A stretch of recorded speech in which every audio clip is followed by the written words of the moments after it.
Tollywood ইন্ডাস্ট্রিতে ঠোঁট কাটা অভিনেত্রী হিসেবে পরিচিত শ্রীলেখা মিন্ট বারবার সোশ্যাল মিডিয়ায় একটু বেশি সক্রিয় তিনি। সেখানে নানান মন্তব্য করে চর্চায় আসে।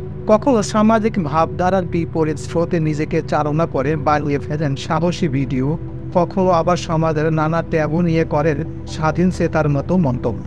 তো এবার মন্তব্য করেছেন তিনি, একজনে হবে না, 4 জন লাগবে শ্রীলেখা মিন্ট। আসলে একজন কি আর 4 জন কি? আসলে তিনি এই কথা দ্বারা কি বোঝাতে চাচ্ছেন?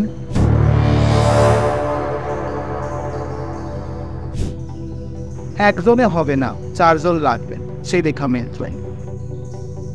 আর এই নিয়ে নানা মশানাদার কন্টেন্ট বানিয়ে ট্রোল করেন অনেকেই, কিন্তু তাতে অভিনেত্রীর কিছুই যায় আসেন। তিনি থাকেন এইরকম নিজের মতো, তাই হয়তো সবার থেকে আলাদাতেই। তবে ক্যারিয়ার বা বাইরের জীবন ছাড়াও ব্যক্তিগত জীবনে বেশ উত্থান পতনের রেখা রয়েছে প্রতিনেত্রী। কারণ বাস্তব জীবনে তেমন একটা দাম্পত্য উপভোগের সুযোগ হয়নি তার। বিচ্ছেদ হয়েছে স্বামী শিলাদিত্য সান্যালের সঙ্গে, আর তারপর একমাত্র মেয়েকে নিয়ে সিঙ্গেল মাদারের মতোই নিজের জীবন উপভোগ করেন তিনি। কিন্তু আবার বিয়ের বিষয়ে কী ভাবেন অভিনেত্রী, এই প্রশ্ন করে তার ভক্তদের মনে। আবার এই প্রশ্নের উত্তরে নিজের পছন্দ জানিয়ে দিলেন অভিনেত্রী।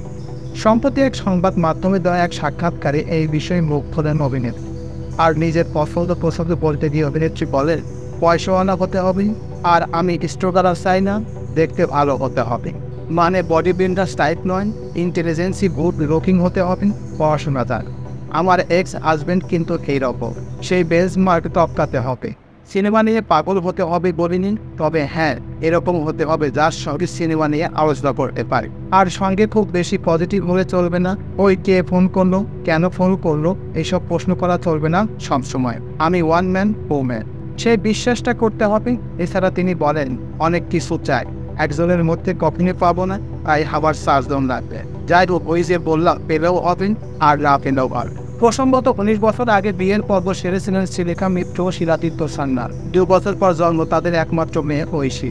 কিন্তু তারপর 2013 সালে বিবাহ বিচ্ছেদ হয় দুজনের। তারপর থেকে আর বিয়ে করেন শ্রীলেখা, একাই থাকেন মেয়েকে নিয়ে।